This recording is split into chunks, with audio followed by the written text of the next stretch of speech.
Welcome to the England Rugby Pod.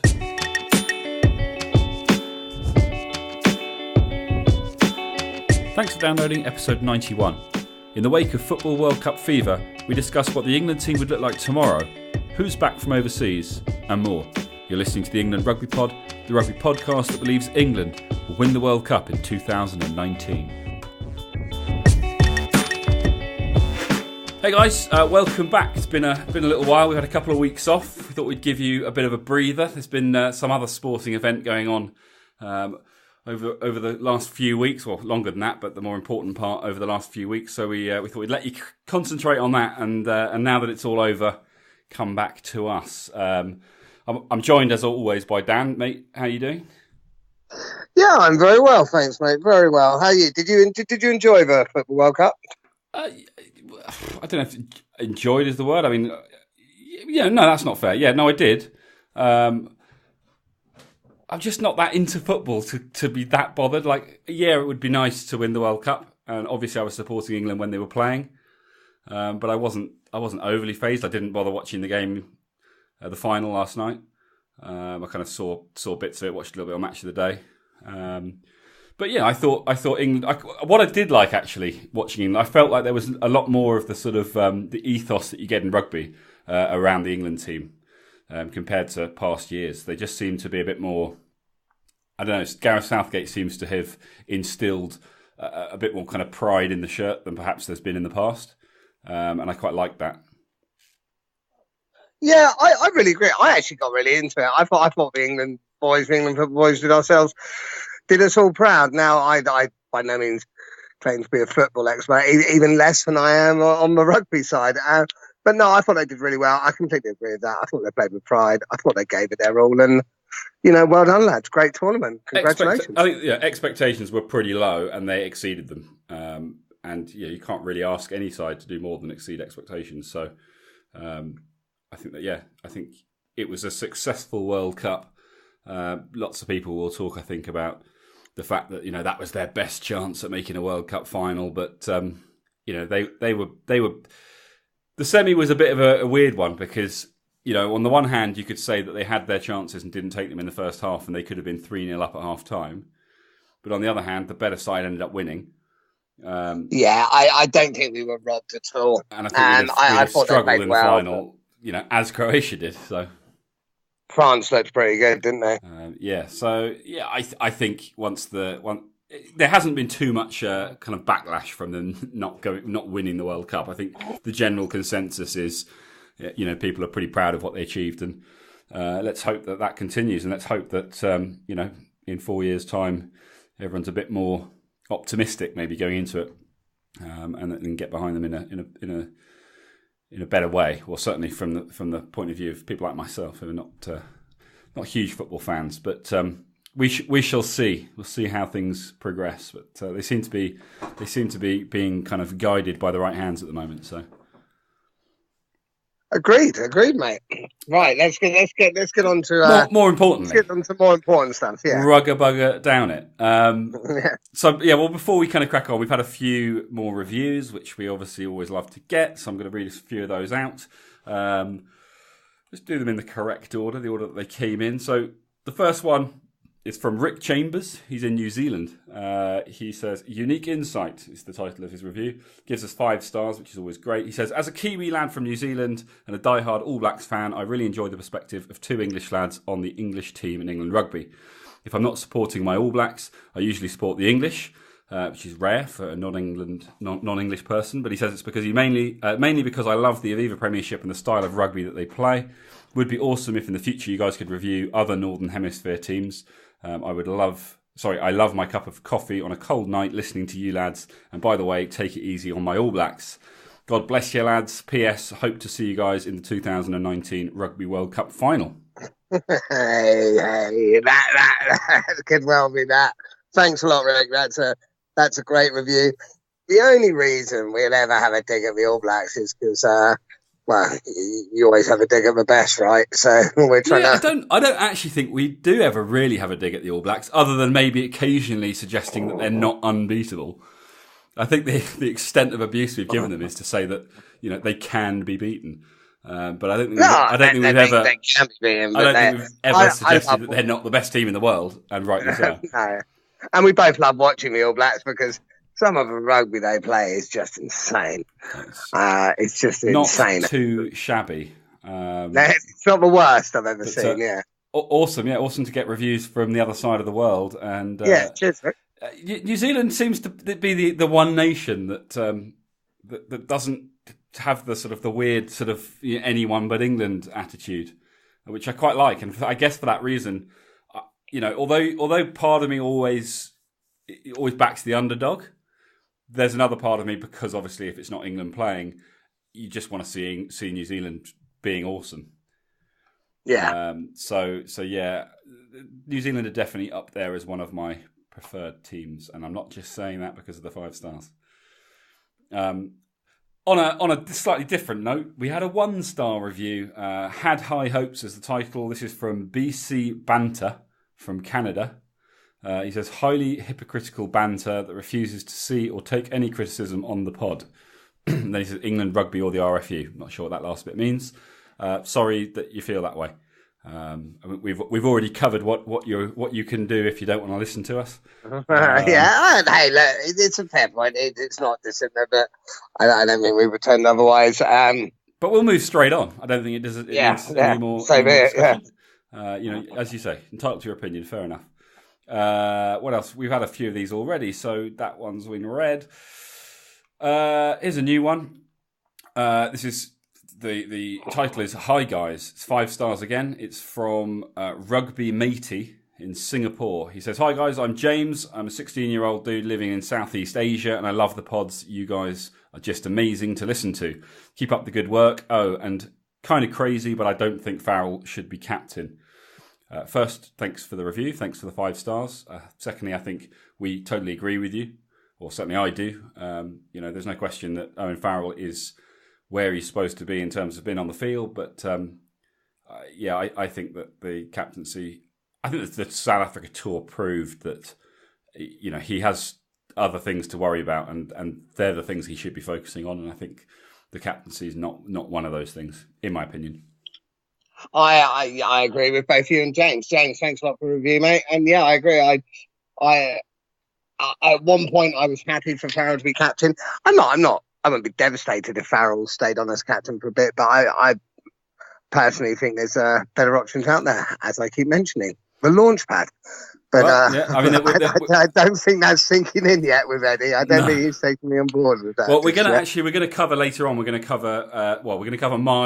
This week. We're going to cover my sort of starting 23 if the autumn internationals were kicking off tomorrow. So, are we really? We are. Going to do that. How interesting. So we'll find out then what my thoughts are on who our captain should be. But yeah, good, nice review. Thanks for listening. Another person listening to us from far afield, which is always nice. We're spreading the word far and wide, clearly. Finally, not quite so much to say, but still 5 stars, so happy to have it. The title is great, and he says, first time listening to the podcast, really enjoyed it. That's from Nye Thomas. That sounds like a Welsh name. That's everything we need to know. Well, exactly. He's telling people what they need to know if they're considering listening to us. Good man. Thank 4 you. new reviews there. 3 of them strong 5 stars. Appreciate that. Pretty good odds there. Brought down a little bit by a 1 star, but we can't please everybody. We certainly can't. So, moving swiftly on from those, a few things to talk about just before we get on to the kind of the team, which I think is what I want to focus on today. I was reading an article on the BBC website actually, but it was Liam Williams who was talking about Alex Goode, obviously his teammate, but he quoted as saying he's the best fullback that Liam Williams has ever played with. And he can't understand why he's not part of the England setup. So, yeah, my question to you: we have discussed it in the past. I know there are options at fullback for England, but is it enough to say we've already got playmakers in the team and he's too much of a playmaker? I feel like that's no longer a good enough reason not to. I've never understood that reasoning. Alex, I believe he prefers to be called Alex Goode. Um, just by the by, that adds no value. But great. But I completely agree with. I don't understand why he's not the England fullback. I think he's the best fullback we have. I don't understand, but I mean, whatever reason, putting aside this idea that he's too much of a playmaker. I mean, you look at Eddie's choices for South Africa. Was he basically just picking all playmakers? Doesn't that seem to be like one of his tactics, or it was in South Africa? Like, if you're willing to have 4 playmakers across the middle, why not just have one at the back as well? Like, what difference does it make? I mean, you're playing Daly at fullback, who isn't an out and out fullback. It kind of reminds me, and there's something I'm missing here, and Eddie's. I'm sure Eddie doesn't mean it like that, but it would be like Gareth Southgate being like, "I'm not picking Harry Kane. He's too much of a goal scorer." Yeah. It just doesn't seem. I don't really understand the reasoning behind being too much of a playmaker. It's definitely a weird one. I can't imagine the All Blacks taking that approach. No, and he's look. It's near impossible for us to second guess Eddie. He's proven that, particularly over the last few months. But I feel like Alex Goode has to like a lot of the others have. Like Danny Cipriani's going to be the sort of the poster boy for this now. But he's got to just keep doing what he's doing, hasn't he? And hope that his opportunity comes, and when it does, take it with both hands. Because I don't know it will come though. I don't know it will come. Can you ignore it forever? I mean, if he continues to be one of the best players in the Premiership, one of the best fullbacks in the Premiership, can you continue to just ignore that? But he's been doing that for years. He's been one of the best for years. No, I'm with you. I don't think you can, but it seems like you actually can. Well, he does. Yeah. Well, okay. Well, that's a debate that will rage on, no doubt. I'm sure he'll join a list of other players that we've mentioned. But that's massive high praise from Liam Williams, saying the best he's played with. Yeah, Liam Williams has played with some pretty useful fullbacks as well. Yeah, a bit muggy for the guys. Bit muggy for the guys he's still playing with. Because I think like Lee Halfpenny. In that article, he goes on to talk about their chances of winning the World Cup. Yeah, all right. Yeah, exactly. All right. But yeah, not sure how well it will go down in the Welsh camp, given how much they love us. But there you go. They're obviously pretty close. They're playing together week in, week out, so they're going to be closer than the Welsh squad are going to be. So yeah, we'll see what happens. Maybe Liam Williams is the answer. Like maybe he will finally get through to Eddie. Let's hope so. I mean, Liam Williams isn't the worst fullback himself. Do you remember that first session when he set up that try? Yeah. From fullback, let's move on from one back three player that's not included to another who's just returned from France. You can only assume to keep himself in contention. That's Chris Ashton, who's obviously went over to France, had a storming season. We mentioned it in the last episode a few weeks back. It's all official now. He's moved to Sale, and presumably, with a view to making himself available for England. So, what do we think of that? So, I don't know this, but he must have had a chat with Eddie, right? I don't know. He must have. Well, I don't know is the answer. I'm not sure he will have done. I think he's probably one. He's been offered the money that he wants, presumably. And two, I think he's just thinking. I think he's probably thinking, look, if I'm scoring tries for fun in France for one of the best teams in France, then if I get back to England, he can't ignore me forever. Yeah, and actually, in fairness, one thing we need to remember about Ashton is Eddie didn't ignore Ashton. No, he was when Ashton played well. Eddie put him in the squad. It was because of the timings of a couple of bans he had meant that he didn't get the chance to play. But it wasn't that Eddie was ignoring him and not willing to pick him. So Ashton's coming from a sort of slightly different angle. He knows if he's playing well and doing well, Eddie is looking at him as a potential. And I think Eddie's proven as well over the course of his 18 months or whatever it's been that certainly when it comes to wingers and try scorers, he's pretty open to changing things up despite the strength and depth that we've got. It's easy to say, we've already got our back three and some. But he doesn't seem shy when it comes to mixing that up because someone's on form, Alex Goode aside. So, yeah, what do we think? Are we going to see him in an England shirt again? I think that's the big question. Yes, is my answer. Heard it here first. I think so. Do you know what I find? Do you know what I find quite interesting? I mean, even looking at sort of 2015 World Cup and things, pre-Eddie under Stuart Lancaster, everyone was having a go saying, how ridiculous it is. We didn't pick Steph Armitage, Nick Bendenon at the time. I think had just been European Player of the Year. Why are we not picking these players? And the fact is, when they went to France, they probably weren't England players. They weren't really in and around the squad. Mm-hmm. And then they got good enough out in France. Now, I'm actually going to stick up here for the coaches there, for all the Stuart Lancasters or whoever, and say, look what Ashton did. He went out there. Everyone's like, oh, we'd love that guy to play for England. So he's made it happy. He's made it possible. Yeah, he's come back to England. So, everyone knows the rules, and Chris Ashton has put himself out there. That's a massive risk for Ashton. I can't believe Sale are going to pay him as much as he paid him too long. No. I just can't believe that's true. Now, there may be more to it, because it was all a bit weird when it was announced. Toulon said he went back due to family issues, and Chris Ashton said he came back due to wanting to play for England. So it may be a mixture of both. But Chris Ashton has now he knows the rules. He's put himself in a position where he can be picked for England. And assuming he carries on a vein of form, there's not an injury, I think we'll see him in an England top, possibly as soon as the autumn internationals. So I guess the big question in that case is, with all the other, as I mentioned, strength that we have in the back three or on the wing, because you're not going to play him at fullback.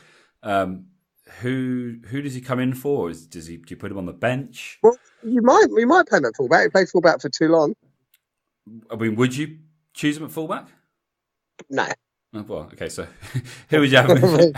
Which of the wingers would you have him in for? Look.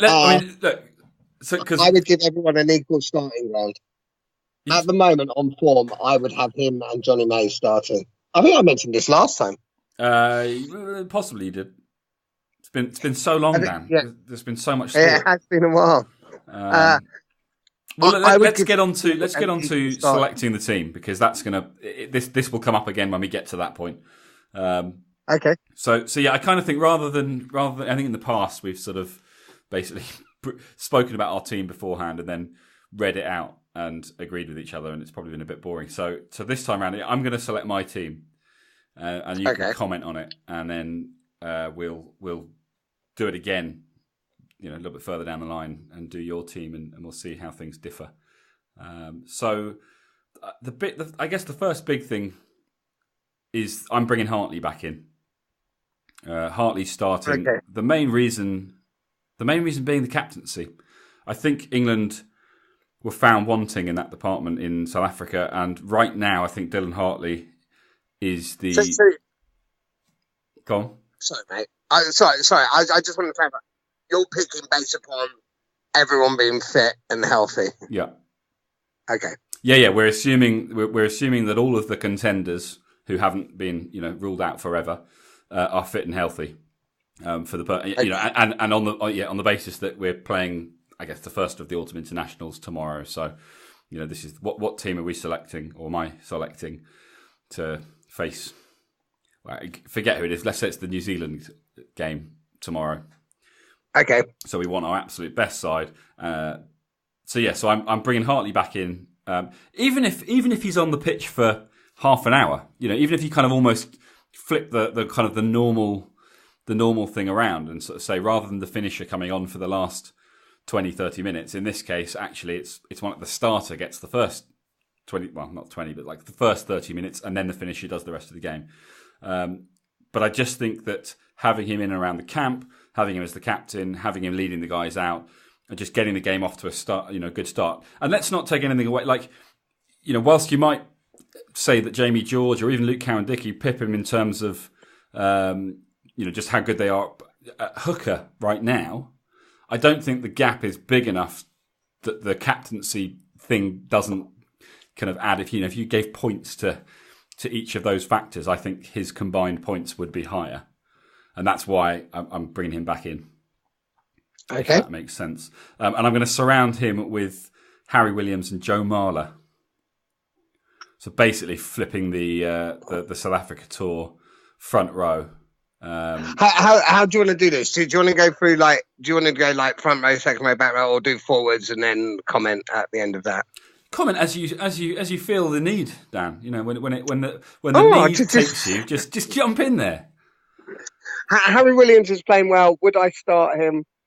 I like Joe Marler. I agree with you at the moment, based on the last test. Well, so based on Mako. Yeah, so my 6 are those 3, and then Jamie George, Mako Vunipola, and Kyle Sinclair.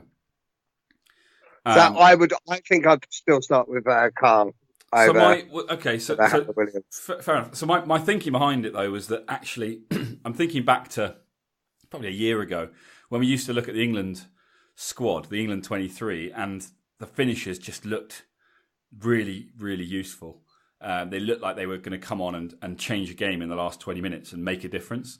Whereas I feel like latterly they've just looked more like subs, which is probably a bit harsh on the likes of Joe Marler, but it didn't have the same impact to it that it perhaps did in the past. Whereas I quite like the look of George, Vunipola and Sinclair coming on for 20 minutes, 25 minutes at the end. That can make a big impact. To finish a game. All 3 of those can make a massive impact. Yeah, so that's why I've done it this way round. It's not so much a case of I think Williams is better than Sinclair.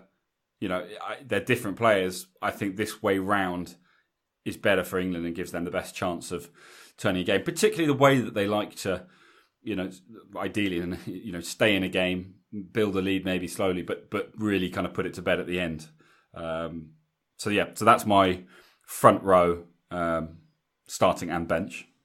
And then going Launchbury and Laws starting in the second row. Marrow is taking a back seat. He's on the bench. He's going to be one of my finishers.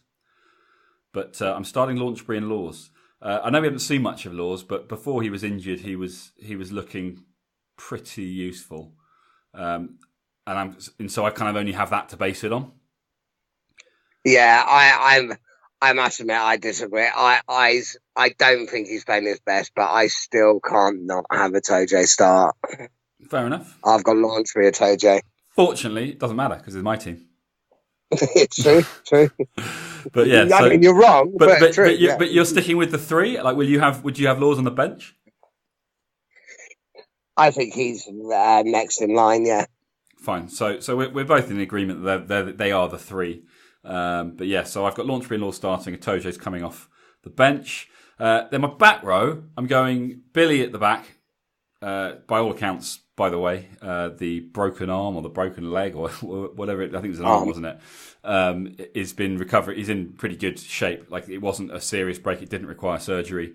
If there's such a thing as not a serious break. But yeah, it didn't require surgery, so it's just cast. And I think he's already actually back in, not full training, but just getting back to fitness and preparing for the start of the season. So that's obviously good news for England fans and for Vunipola fans, and particularly Billy.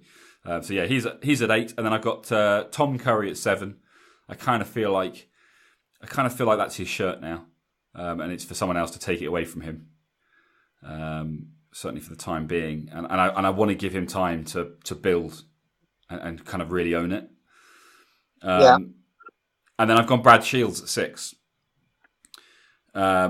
With Sam Simmons on the bench, because I think Simmons offers cover at 6, 7 and 8. He's a different type of 8, so it's less of a sort of, in the event that Billy gets injured, like-for-like replacement, obviously. But if things need to change, there's options. He's a ball carrier in a slightly different way.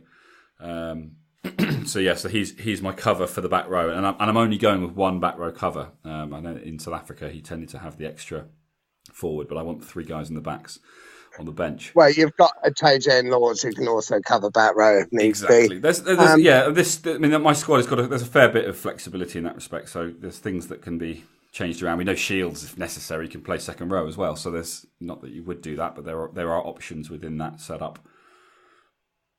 I think people who are particularly unlucky, obviously Don Armand we've talked about. I've left him out. I've still got him involved.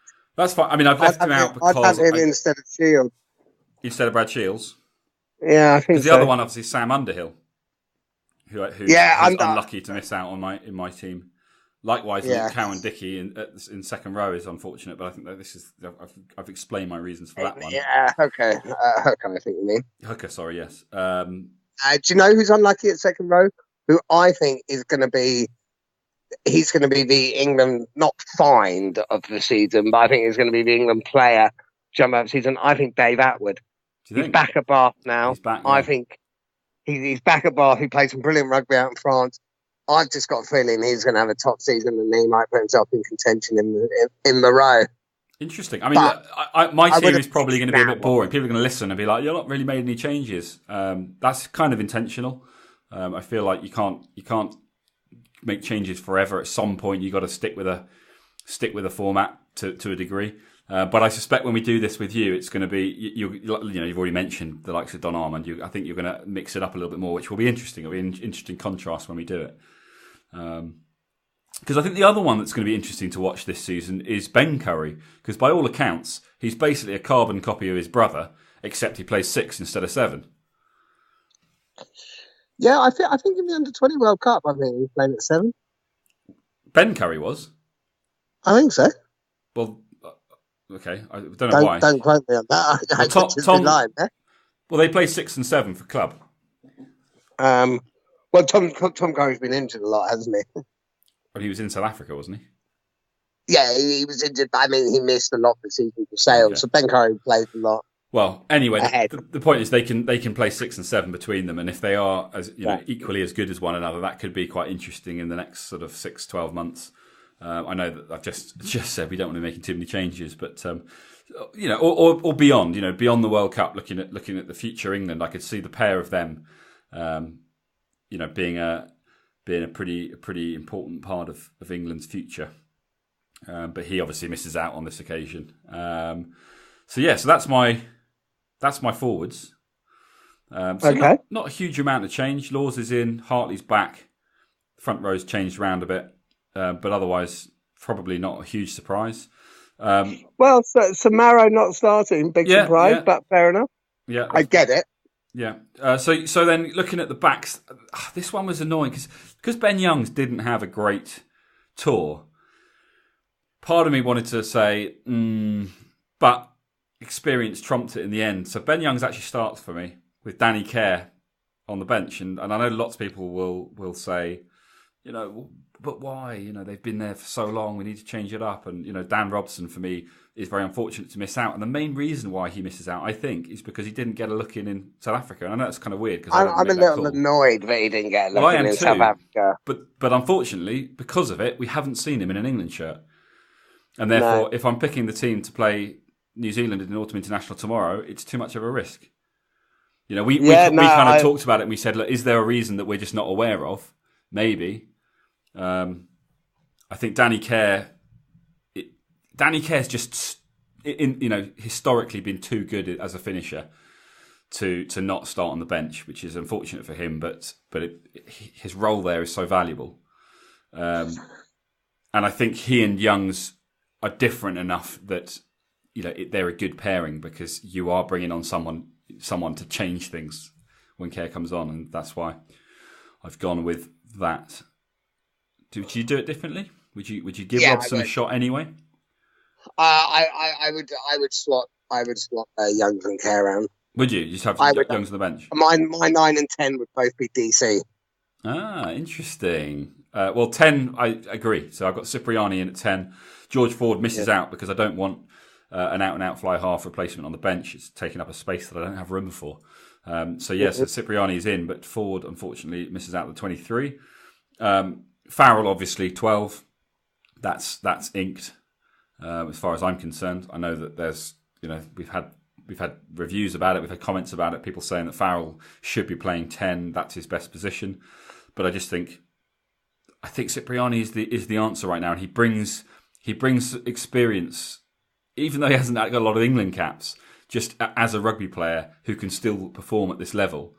He brings valuable experience that England lacks, because actually, if you look at our backs, Youngs, Kerr, they're kind of our two most experienced, most capped backs. And neither one of them to me feels like they're the kind of the person you're looking at, coming into the setup or whatever, you're going to look to for inspiration. Yeah, they're out and out great at what they do, but do you know what I mean? There isn't that person in there that you can kind of look at and go, wow, he's been around the block, he knows what he's doing. You're preaching to the choir, brother. I want Cipriani playing at 10, and I done. want He's in. It's chosen. It's decided. Debate over. Cipriani at 10, Farrell 12, Tuilangi at 13. Yes, Manu is back. Has to be for me. The thing we missed most, in my opinion, in the back line was impact in the centres. Someone who could punch holes. We just didn't have that go forward ball enough. No, and I know Ben Teo was meant to go, and then it was last minute injury meant he couldn't, and so we potentially would have had that. But I think if you've got a fit Teo and a fit Manu, you're going Manu surely. And he starts rather than coming off the bench, because I'd rather start the game, with that kind of impact, aggressive player that can punch holes. And if it's not working, maybe consider bringing on more of a playmaker. And I have Joseph to be that. Yeah. Good. So that's my 13 with Joseph essentially his cover. And then the back three becomes obviously difficult because there's lots of possibilities. I'm starting with Watson at fullback, Daly on the wing, obviously May on the other wing. Johnny May's been too good. He was too good in South Africa as well. He's our best winger at the moment. He's our number one winger. So Johnny May at 11, and then I've got Daly at 14 and Watson at the back. And then I've got Jack Noel as the cover. So I'm not including Chris Ashton at all, although I'm open to being, to changing my mind on that one. I think we have to see Ashton back in action in the Premiership, rather than simply going by how he performed in France. Let's just, so put a pin in it for now. But yeah, once the season gets going again, then that may well change. But I think Daly's too good not to include. But I do think he's better on the wing. That's not to say that I don't think he could become a world-class fullback. But this close to a World Cup, I don't want to be putting someone out of position and saying, right, go on, learn how to be a world-class one of these. When you have, Watson who plays it fairly regularly for Bath, and when you've got a Goode as a possibility, playing as well as he does, who's another one that I've got down as being unfortunate to be left out. So the team, your team itself, I actually I'm not going to comment too much because I'll put together my one and maybe next week go through it. In parts it'll be similar, but in parts it'll be different. So I think yours needs to mix it up more. Mine's probably quite boring. It's probably I've probably put it down very much with what Eddie Jones might do in mind, as opposed to just what I would want. And that's what I'm going to do. I'm going to put it down as to what I want. So yeah, no, it'd be good if yours comes up completely different. But obviously the other names that have been missed out, that some people will be saying, why is he not part of it? Your Rob Shaws. I don't think you will, but your Mike Brown. I've even got Haskell down as unfortunate. But they're kind of the old guard, Haskell, Robshaw, Brown, that I just don't think we need right now. I think we've got the guys, and I think we've got time to give valuable experience to some of the slightly less experienced guys. And I think every time a Haskell, a Robshaw, or a Mike Brown gets a cap now, that's a cap you're not giving to someone that you're probably going to need come World Cup. So here's my thing. The next few months for rugby, for looking at England rugby, I think are going to be really exciting. A little bit worrying that we're in this position, but also really exciting. Bar one or two positions, I don't think there's anywhere in that team that's nailed down. So these guys have so much to play for. There's so many people out there on the periphery who can really start making positions their own. How open Eddie is to that outside, I genuinely have no idea.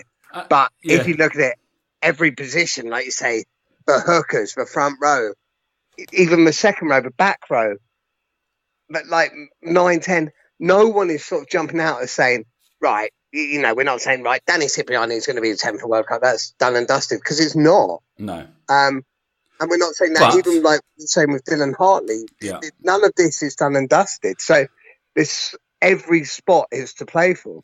But I think it's important that we not you and I necessarily, but we as England fans, England supporters, stop kind of going. And this is slightly contradicting some of the stuff we've said today, like about Alex Goode.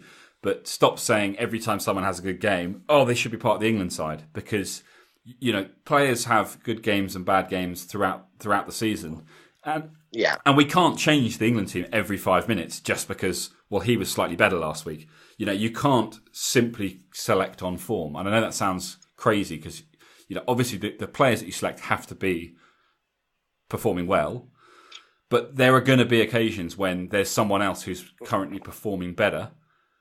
But you've got to stick with what the decisions that you've made. So to a degree, I think you have to be a little bit willing to accept that there might be a better player, like the Hartley situation.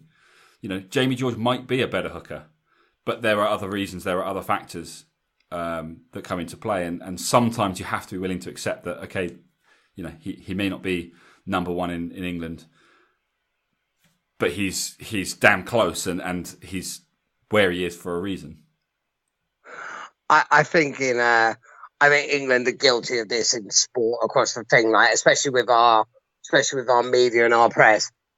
As soon as I think you're exactly right. As soon as somebody has a good game, it's like, oh my God, why are they not playing? And we are, including ourselves, we're all very guilty of that. And I do agree. I think we've spent half this episode talking about all these players that are playing so well and should be included.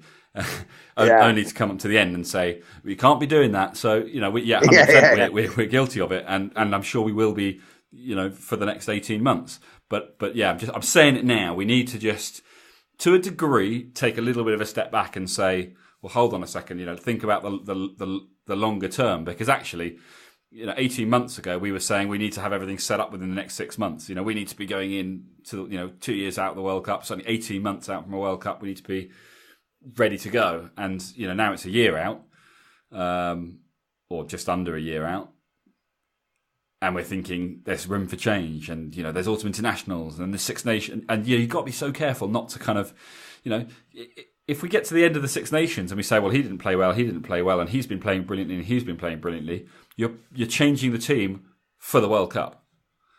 Yeah, and it might work. There's a very good chance that it won't.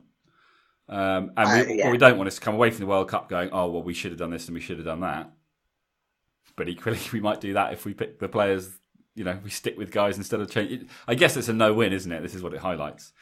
Eddie Jones's job is a lot tougher than simply, unless he wins, unless England win, there's always going to be a hindsight version of, oh, well, if you'd done this or you should have done that. I guess that's the case for all coaches and selectors. Well, I think where Eddie's made it more difficult on himself is people who they've been shouting about, this guy's playing so well. Eddie hasn't given them a chance at all. No, and actually, you're right. And I think it was a massive missed opportunity in South Africa. Dan Robson, the prime contender for this, to take someone like that who you're shouting about, who's been given his shot, and then not actually giving him a shot, particularly when you've lost the tour. Yes, England wanted to win that third test. It was important to get that win.